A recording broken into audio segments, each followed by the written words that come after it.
Bonjour à tous, ici Frédéric Mercier du Guide de l'Auto et je me trouve actuellement dans la région de Kingston, en Ontario, pour un premier contact avec le Lexus NX 2022, donc une toute nouvelle génération du NX pour 2022. Et Lexus a de hautes attentes, parce qu'on s'attend même à peut-être surpasser les ventes du RX, qui est actuellement le meilleur vendeur du constructeur, le NX de nouvelle génération, qui va être construit ici même au Canada, alors qu'il était construit au Japon par le passé. Donc, quand même un gros changement pour ce véhicule-là qui va être offert maintenant avec 4 motorisations différentes. Donc, un moteur à 4 cylindres en entrée de gamme, un moteur turbo compressé en option avec le NX 350 et 2 motorisations hybrides, un hybride régulier. Et ce que j'ai à côté de moi, c'est le premier Lexus NX hybride rechargeable. Donc, on utilise essentiellement la technologie du Toyota RAV4 Prime, ce qui donne une autonomie électrique qui va avoisiner autour de 58 km. Donc, définitivement, la version, je pense, qui est la plus attendue. On va faire le tour ensemble. Je vais vous montrer l'intérieur parce qu'il y a quand même beaucoup de changements par rapport à la génération précédente. Donc, suivez-moi, je vous montre ça.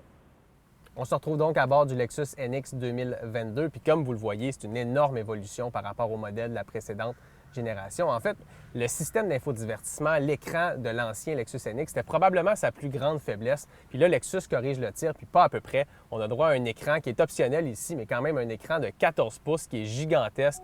On peut passer à travers les menus. Il y a vraiment une facilité d'utilisation, puis c'est beaucoup plus clair qu'auparavant. Auparavant, on vous le rappelle, c'était une espèce de pavé tactile qu'on avait au centre de la console. Ici, c'était très difficile à naviguer, ça prenait beaucoup de concentration. Un gros point faible de ce modèle-là. D'ailleurs, c'est un gros point faible pour encore plusieurs modèles Lexus. On peut s'attendre à ce que cet écran-là, éventuellement, se retrouve évidemment dans d'autres modèles de la marque, mais c'est une première pour le Lexus avec le NX, donc un système d'infodivertissement qu'on apprécie beaucoup. Au centre, le fait de ne pas avoir de pavé tactile, mais ça permet d'avoir quelque chose de beaucoup plus épuré, un petit levier de vitesse qui se manie facilement, quelques boutons en lien avec la gestion de la batterie. On rappelle qu'on est dans un modèle hybride rechargeable. D'ailleurs, ce modèle-là, je l'ai dit tantôt, autonomie de 58 km, un 0-100 qui va se faire en 6,2 secondes. Donc, on ne compromet pas trop les performances. Puis, en plus, on a un véhicule qui peut être conduit de façon 100% électrique lors de la majorité des déplacements en une journée. Donc, vraiment, je pense que c'est ce modèle-là avec lequel Lexus va faire jaser beaucoup cette version hybride rechargeable-là. D'ailleurs, je vais vous amener voir le port de recharge à l'arrière ainsi que le coffre. Et voilà, on se retrouve donc avec le premier Lexus NX équipé d'un port de recharge. Donc, pour charger le véhicule, on le branche comme ça.